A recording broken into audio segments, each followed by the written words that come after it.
Сәлеметсіздер ме достар? Сіздер дұрыс мүсін, сұлу сымбатпен әдемі жүрудің мықты, арқаның және шаршауды азайтудың кепілі екендігін білесіздер. Ал мүсіннің дұрыс болмауы омыртқаның қисаюына, сколиозға, бүкіреуге, арқаның ауырсуына және тез шаршауға апарады. Компьютердің алдында жазу жұмысында немесе кітап оқығанда дұрыс отырмасаңыз, көрудің нашарлауы пайда болуы мүмкін.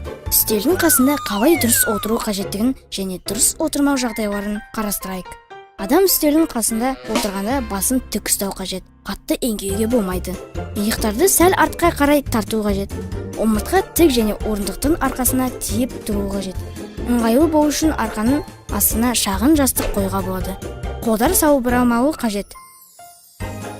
Аяқтар 90 градус бұрышпен бүгілуі қажет. Орындық сәл аласа болса, отыратын жерге жұмсақ жастық қоюға болады.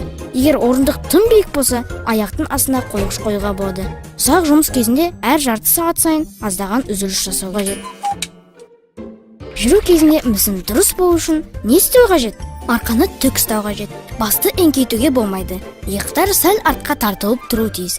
Бүкіреудің жиі себебі көбінесе жүріп келе жатып телефонмен сөйлесу.